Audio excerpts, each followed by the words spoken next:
जय राधा माधव कुंज बिहारी।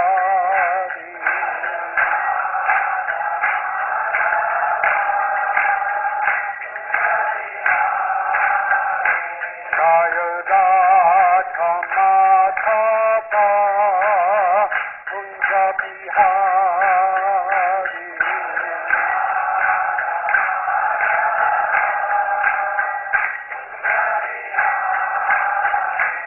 श्रीमद् भागवतम दशम स्कंद अध्याय 84। कुरुक्षेत्र में ऋषियों के उपदेश।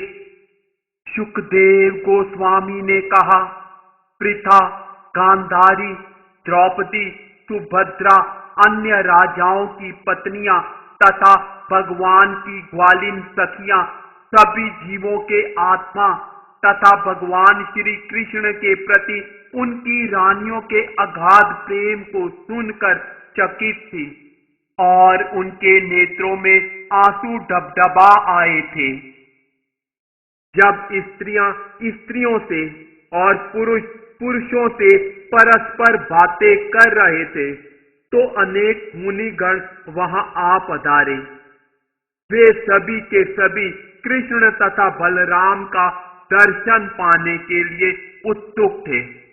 इनमें द्वैपायन, नारद, च्यवन, देवल तथा असित, विश्वामित्र, शतानंद, भरद्वाज तथा गौतम, परशुराम तथा उनके शिष्य वशिष्ठ, गालव, भृगु, पुलस्त्य तथा कश्यप, अत्रि, मार्कंडेय तथा बृहस्पति, द्वित, त्रित, एकत तथा चारों कुमार एवं अंगीरा, अगस्त्य, याज्ञवल्क्य तथा वामदेव सम्मिलित थे। ज्यों ही उन्होंने मुनियों को आते देखा, सारे राजा तथा अन्य लोग जो वहां बैठे थे तुरंत उठ खड़े हुए, जिनमें पांचों पांडव तथा कृष्ण एवं बलराम भी थे। तब सबों ने उन विश्ववंद्य मुनियों को प्रणाम किया। भगवान कृष्ण, बलराम तथा अन्य राजाओं एवं प्रमुख व्यक्तियों ने उन मुनियों का सत्कार, आसन, पाद प्रक्षालन का जल, पीने के लिए जल, फूल मालाएं, अगरू तथा चंदन लेप अर्पित करते हुए विधि पूर्वक पूजा की। जब सारे मुनि सुख पूर्वक बैठ गए तो धर्म की रक्षा के निमित्त दिव्य शरीर धारण करने वाले भगवान कृष्ण ने उस विराट सभा में उन्हें संबोधित किया। हर व्यक्ति ने मौन होकर बड़े ही ध्यान से सुना। भगवान ने कहा, अब हमारे जीवन निश्चित रूप से सफल हो गए, क्योंकि हमें जीवन का चरम लक्ष्य महान योगेश्वरों के दर्शन, जो देवताओं को भी विरले ही मिल पाता है, प्राप्त हो गया है। वे लोग जो अधिक तपस्वी नहीं और जो ईश्वर को मंदिर में उनके अर्चा विग्रह के रूप में ही पहचानते हैं, भला ऐसे लोग अब आपको कैसे देख सकते हैं, छू सकते हैं, आपसे प्रश्न कर सकते हैं, आपको नमस्कार कर सकते हैं, आपके चरणों की पूजा कर सकते हैं और अन्य विधियों से आपकी सेवा कर सकते हैं। केवल जलमय स्थान ही असली पवित्र तीर्थ स्थान नहीं होते, न ही मिट्टी तथा पत्थर की कोरी प्रतिमाएं असली आराध्य देव हैं। ये किसी को दीर्घ काल के बाद ही पवित्र कर पाते हैं, किंतु संत स्वभाव वाले मुनि जन दर्शन मात्र से पवित्र कर देते हैं। न तो अग्नि के नियामक देवता सूर्य तथा चंद्रमा, न ही पृथ्वी, तारागण, जल, आकाश, वायु, वाणी तथा मन के अधिष्ठाता देवता अपने उन पूजकों के पापों को हर पाते हैं जो द्वैत के दृष्टिकोण से देखने के अभ्यस्त हैं। किंतु ज्ञानी मुनिजन आदर पूर्वक कुछ ही क्षणों तक भी सेवा किए जाने पर मनुष्य के पापों को नष्ट कर देते हैं। जो व्यक्ति कफ, पित्त तथा वायु से बने निष्क्रिय काया को स्वयं मान बैठता है, जो अपनी पत्नी तथा अपने परिवार को स्थायी रूप से अपना मानता है, जो मिट्टी की प्रतिमा या अपनी जन्मभूमि को पूज्य मानता है, या जो तीर्थ स्थल को केवल जल मानता है, किंतु आध्यात्मिक ज्ञानियों को अपना ही रूप नहीं मानता, उनसे संबंध का अनुभव नहीं करता, उनकी पूजा नहीं करता अथवा उनके दर्शन नहीं करता, ऐसा व्यक्ति गाय या गधे के तुल्य है। सुखदेव गोस्वामी ने कहा, असीम ज्ञानी भगवान कृष्ण से ऐसा अगाध शब्द सुनकर विद्वान ब्राह्मण मौन रह गए। उनके मन भ्रमित थे। मुनिगण कुछ समय तक भगवान के इस आचरण पर विचार करते रहे, जो एक अधीनस्थ जीव के आचरण जैसा लग रहा था। उन्होंने यह निष्कर्ष निकाला कि वे सामान्य जनों को उपदेश देने के लिए ऐसा अभिनय कर रहे हैं। अतः वे मुस्कराए और जगत गुरु से इस प्रकार बोले। उन महान मुनियों ने कहा, आपकी माया शक्ति ने सत्य को सर्वोत्तम ढंग से जानने वाले तथा विश्व के प्रमुख तत्रष्टा हम सबों को मोहित कर लिया है। ओह, भगवान का आचरण कितना आश्चर्यजनक है। वे अपने को मानव जैसे कार्यों से आच्छादित करके अपने को किसी श्रेष्ठ नियंत्रण के अधीन होने का स्वांग रच रहे हैं। निसंदेह सर्वशक्तिमान की मनुष्य जैसी लीलाएं केवल बहाना है। वे बिना प्रयास के ही अपने में से इस रंग बिरंगी सृष्टि को उत्पन्न करते हैं, इसका पालन करते हैं और फिर इसे निगल जाते हैं। आप यह सब बिना बंधे ही करते हैं। जिस तरह पृथ्वी तत्व अपने विविध रूपांतरों विकारों में अनेक नाम तथा रूप ग्रहण करती रहती है, तो भी उचित अवसरों पर आप अपने भक्तों की रक्षा करने तथा दुष्टों को दंड देने के लिए शुद्ध सतोगुणी रूप धारण करते हैं। इस तरह वर्णाश्रम के आत्मा स्वरूप आप भगवान अपनी आनंद लीलाओं का भोग करते हुए वेदों के शाश्वत पद को बनाए रखते हैं। वेद आपके निर्मल हृदय हैं और उनके माध्यम से तपस्या, अध्ययन एवं आत्म संयम द्वारा मनुष्य प्रकट, अप्रकट तथा इन दोनों से परे शुद्ध अस्तित्व को देख सकता है। अतएव हे परब्रह्म, आप ब्राह्मण कुल के सदस्यों का आदर करते हैं, क्योंकि वे ही पूर्ण अभिकर्ता हैं, जिनके माध्यम से वेदों के साक्ष्य द्वारा कोई व्यक्ति आपका साक्षात्कार कर सकता है। इसी कारण से आप ब्राह्मणों के अग्रणी पूजक हैं।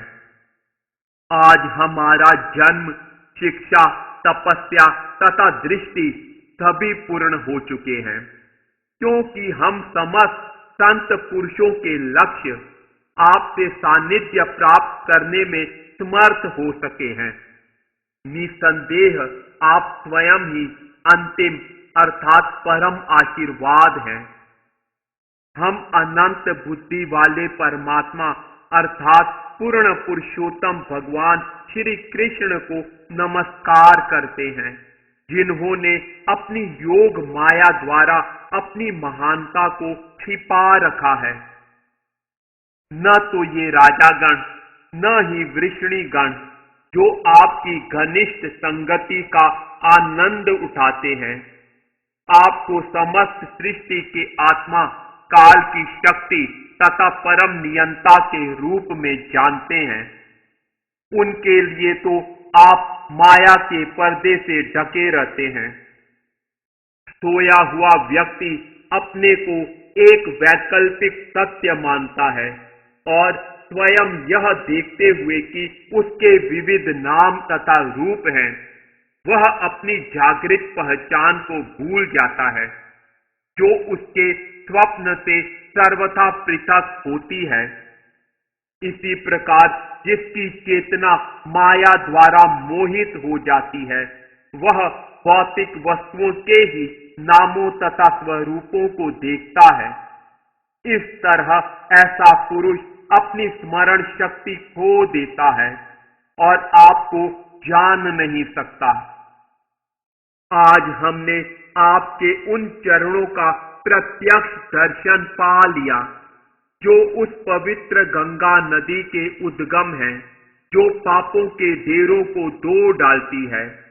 पूर्ण योगी आपके चरणों का ध्यान उत्तम विधि से अपने हृदयों में कर सकते हैं, किंतु केवल वे जो आपकी पूरे मन से भक्ति करते हैं और इस तरह आत्मा के आवरण भौतिक मन को दूर करते हैं, वे आपको अपने अंतिम गंतव्य के रूप में प्राप्त करते हैं। अतएव आप हम अपने भक्तों पर कृपा प्रदर्शित करें। शुकदेव गोस्वामी ने कहा, हे ज्ञानवान राजा, इस तरह कहकर मुनियों ने दाशार्ह, धृतराष्ट्र तथा युधिष्ठिर से विदा होने की अनुमति ली और अपने अपने आश्रमों को जाने के लिए तैयार होने लगे। यह देखकर कि वे साधु प्रस्थान करने वाले हैं, सम्मान्य वसुदेव उनके पास पहुंचे और उन्हें नमस्कार करने एवं उनके चरण स्पर्श करने के बाद उन्होंने अत्यंत सावधानी से चुने हुए शब्दों में उनसे कहा। श्री वसुदेव ने कहा, हे समस्त देवताओं के आश्रय, आपको नमस्कार है। हे ऋषियों, कृपा करके मेरी बात सुने। कृपा करके हमें यह बतलाएं कि मनुष्य का कर्म फल किस तरह आगे और कर्म करके विनष्ट किया जा सकता है। श्री नारद मुनि ने कहा, हे ब्राह्मणों, यह उतना आश्चर्यजनक नहीं है कि जानने की उत्सुकता से वसुदेव ने अपने चरम लाभ के विषय में हमसे प्रश्न किया है, क्योंकि वे कृष्ण को मात्र एक बालक ही मानते हैं। इस संसार में परिचय बढ़ने से अनादर पनपता है। उदाहरणार्थ, जो व्यक्ति गंगा के तट पर रहता है, वह अपनी शुद्धि के लिए गंगा की उपेक्षा करके अन्य किसी जलाशय को जाए। भगवान की चेतना कभी भी काल द्वारा, ब्रह्मांड की सृष्टि तथा संहार द्वारा, अपने ही गुणों में परिवर्तन द्वारा या किसी अन्य कारण से, चाहे वह स्वजनित हो या बाह्य हो, विचलित नहीं होती। भले ही अद्वितीय भगवान की चेतना भौतिक कष्ट द्वारा, भौतिक कर्म द्वारा या प्रकृति के गुणों के निरंतर प्रवाह द्वारा प्रभावित न होती हो, किंतु तो भी सामान्य व्यक्ति यही सोचते हैं कि भगवान प्राण तथा अन्य भौतिक तत्वों की अपनी ही सृष्टियों से आच्छादित हैं। जिस तरह कोई व्यक्ति यह सोच सकता है कि सूर्य बादल, बर्फ या ग्रहण से ढक गया है, सुखदेव गोस्वामी ने कहा, हे राजन, तब मुनियों ने वसुदेव को संबोधित करते हुए फिर से कहा, जबकि भगवान अच्युत तथा बलराम के साथ ही साथ सारे राजा सुन रहे थे। मुनियों ने कहा, यह निश्चित निष्कर्ष निकाला जा चुका है कि कर्म को उसके आगे और भी कर्म करके निष्फल किया जाता है। जब मनुष्य श्रद्धा पूर्वक समस्त यज्ञों के स्वामी विष्णु की पूजा करने के साधन स्वरूप वैदिक यज्ञ संपन्न करता है। शास्त्र की आंख से देखने वाले विद्वानों ने यह प्रदर्शित कर दिया है कि शुद्ध मन को दमन करने तथा मोक्ष प्राप्त करने की यही सबसे सुगम विधि है और यही पवित्र धर्म है जिससे मन को आनंद प्राप्त होता है। धार्मिक द्विज गृहस्थ के लिए सर्वाधिक शुभ पथ यही है कि वह ईमानदारी से प्राप्त की गई संपदा से भगवान की पूजा निस्वार्थ भाव से करे। बुद्धिमान पुरुष को चाहिए कि यज्ञ करके तथा दान कर्मों के द्वारा धन संपदा की अपनी इच्छा का परित्याग करना सीखे। उसे गृहस्थ जीवन के अनुभव से पत्नी तथा संतान की अपनी इच्छा का परित्याग करना सीखना चाहिए। हे संत वसुदेव, उसे काल के प्रभाव का अध्ययन करके अगले जीवन में उच्चतर लोक में जाने की अपनी इच्छा का परित्याग करना सीखना चाहिए। जिन आत्म संयमी मुनियों ने गृहस्थ जीवन के प्रति अपनी आसक्ति का इस तरह परित्याग कर दिया है, वे तपस्या करने के लिए वन में चले जाते हैं। हे प्रभु, एक द्विज 3 प्रकार के ऋण, देवताओं के प्रति ऋण, मुनियों के प्रति ऋण तथा अपने पुरखों के प्रति ऋण लेकर उत्पन्न होता है। यदि वह यज्ञ, शास्त्र अध्ययन तथा संतानों उत्पत्ति द्वारा इन ऋणों को चुकता किए बिना अपना शरीर त्याग देता है तो वह नरक में जा गिरेगा। किंतु हे महामते, आप तो पहले ही अपने 2 ऋणों, मुनियों के तथा पुरखों के ऋणों से मुक्त हैं। अब आप वैदिक यज्ञ संपन्न करके देव ऋण से भी उऋण हो लें। इस तरह आप अपने को ऋण से पूरी तरह मुक्त कर लें और समस्त भौतिक आश्रय का परित्याग कर दें।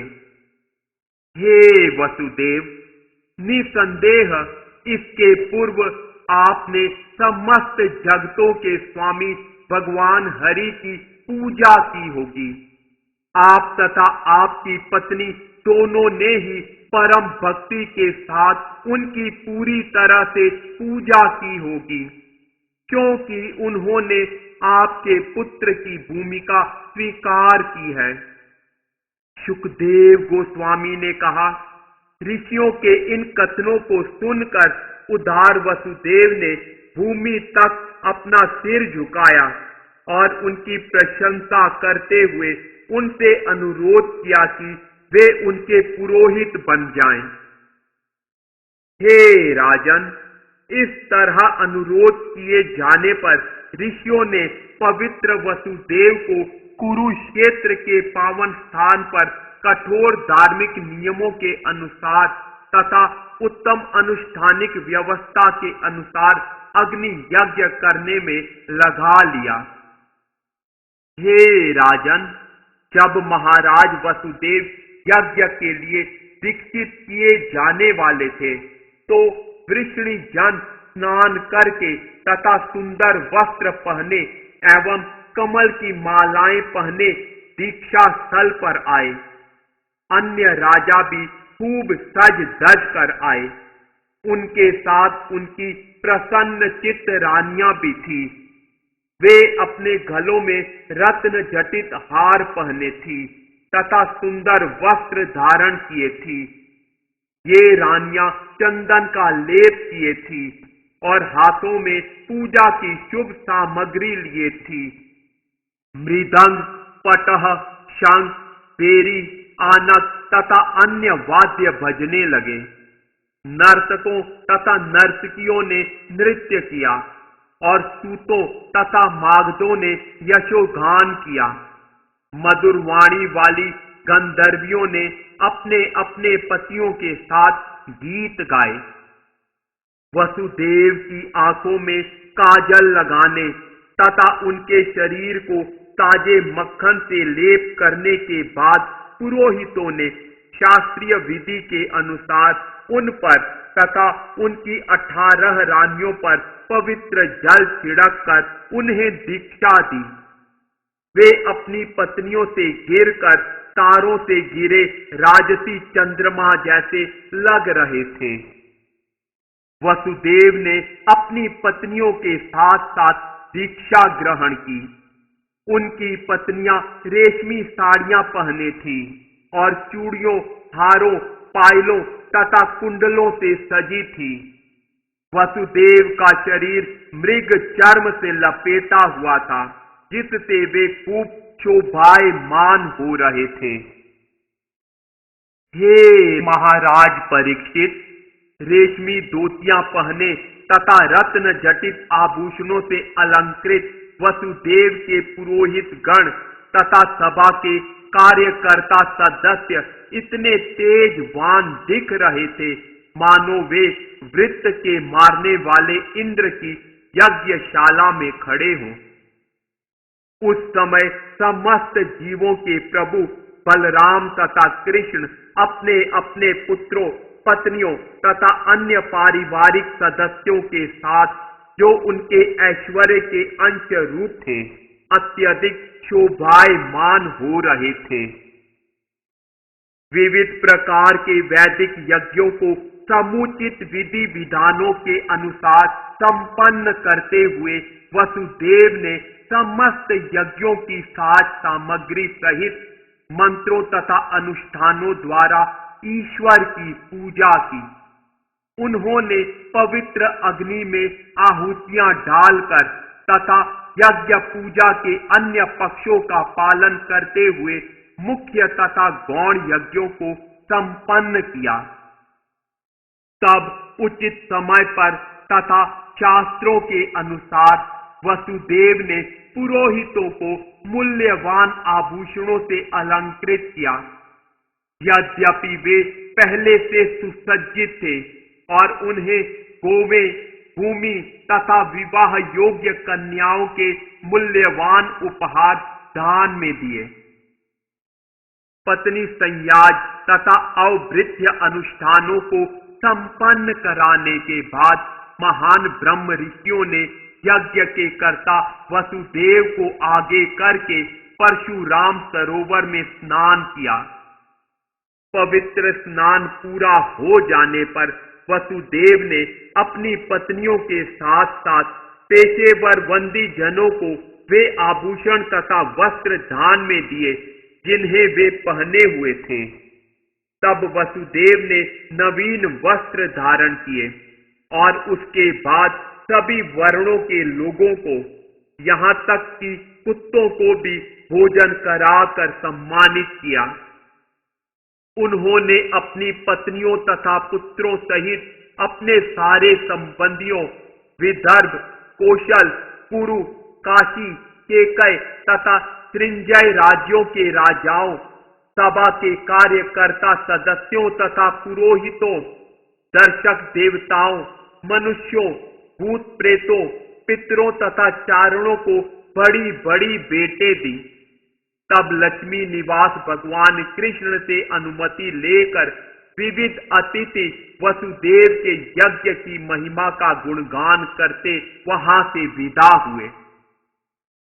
यदुओं के मित्रों, निकट परिवार के सदस्यों तथा अन्य संबंधियों ने, जिनमें धृतराष्ट्र तथा उसके छोटे भाई विदुर, पृथा तथा उसके पुत्र भीष्म, द्रोण, जुड़वा भाई नकुल एवं सहदेव, नारद तथा भगवान व्यास देव सम्मिलित थे, यदुओं का आलिंगन किया। स्नेह से द्रवित हृदयों वाले ये तथा अन्य अतिथि गण अपने अपने राज्यों के लिए प्रस्थान कर गए, किंतु इनकी गति विरह की पीड़ा के कारण मंद पड़ गई थी। ग्वालों समेत नंद महाराज ने अपने यदु संबंधियों के साथ वहां कुछ दिन और रहकर अपना स्नेह दर्शाया। उनके इस विश्राम काल में कृष्ण, बलराम, उग्रसेन तथा अन्यों ने उनकी बृहद ऐश्वर्य युक्त पूजा करके उनका सम्मान किया। अपनी इच्छाओं रूपी विशाल सागर को इतनी आसानी से पार कर लेने पर वसुदेव को पूर्ण तुष्टि का अनुभव हुआ। उन्होंने अपने अनेक शुभ चिंतकों की संगति में उन्होंने नंद महाराज का हाथ पकड़कर उनसे इस प्रकार कहा। श्री वसुदेव ने कहा, हे भ्राता, स्वयं भगवान ने स्नेह नामक गांठ बांधी है, जो मनुष्यों को दृढ़ता पूर्वक एक दूसरे से बांधे रखती है। मुझे लगता है कि बड़े बड़े वीरों तथा योगियों तक को इससे छूट पाना कठिन होता है। निसंदेह भगवान ने ही स्नेह के बंधनों की रचना की होगी, क्योंकि आप जैसे महान संतों ने कभी भी हम अकृतज्ञतों के प्रति अपनी अद्वितीय मैत्री प्रदर्शित करना बंद नहीं किया। यद्यपि इसका समुचित आदान प्रदान नहीं हुआ। हे भ्राता, इसके पूर्व हमने आपके लाभ की कोई बात नहीं की, क्योंकि हम ऐसा करने में अशक्त थे। तो भी इस समय यद्यपि आप हमारे समक्ष उपस्थित हैं, हमारी आंखें भौतिक सौभाग्य के मद से इस तरह अंधी हो चुकी हैं कि हम आपकी उपेक्षा करते ही जा रहे हैं। हे अत्यंत आदरणीय, ईश्वर करे कि जो व्यक्ति जीवन में सर्वोच्च लाभ प्राप्त करना चाहते हैं, वे कभी भी राजसी ऐश्वर्य प्राप्त न कर पाएं, क्योंकि इससे वे अपने परिवार तथा मित्रों की आवश्यकताओं के प्रति अंधे बन जाते हैं। श्री सुखदेव गोस्वामी ने कहा, घनिष्ठ संवेदना के कारण हृदय द्रवित होने से वसुदेव रो पड़े। उनके नेत्र आंसुओं से डबडबा आए जब उन्होंने अपने प्रति प्रदर्शित नंद की मित्रता का स्मरण किया। नंद भी अपने मित्र वसुदेव के प्रति स्नेह से भरपूर थे, अतः बाद के दिनों में नंद बारंबार यही कहते, मैं आज ही कुछ समय के बाद जाने वाला हूं तथा मैं कल जाऊंगा।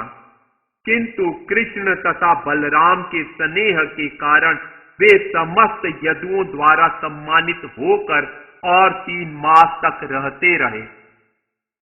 जब वसुदेव, उग्रसेन, कृष्ण, उद्धव, बलराम तथा अन्य लोग नंद की इच्छाएं पूरी कर चुके तथा बहुमूल्य आभूषण, महीन मलमल तथा नाना प्रकार की बहुमूल्य घरेलू सामग्री भेंट कर चुके, तो नंद महाराज ने ये सारी भेंटें स्वीकार कर ली और सभी यदुओं से विदा ली तथा वे अपने पारिवारिक सदस्यों तथा ब्रजवासियों के साथ रवाना हो गए। भगवान गोविंद के चरण कमलों पर समर्पित अपने मन को वहां से विलग कर पाने में असमर्थ नंद तथा ग्वालिने मथुरा लौट गए। इस तरह जब उनके संबंधी विदा हो चुके और जब उन्होंने वर्षा ऋतु को निकट आते देखा, तो वृषणी जन, जिनके एकमात्र स्वामी कृष्ण थे, द्वारका वापस चले गए। उन्होंने नगर के लोगों को यदुओं के स्वामी वसुदेव द्वारा संपन्न यज्ञोत्सवों के बारे में तथा उनकी तीर्थ यात्रा के दौरान जो भी घटनाएं घटी थी, विशेष रूप से जिस तरह वे अपने प्रिय जनों से मिले, इन सब के बारे में कह सुनाया।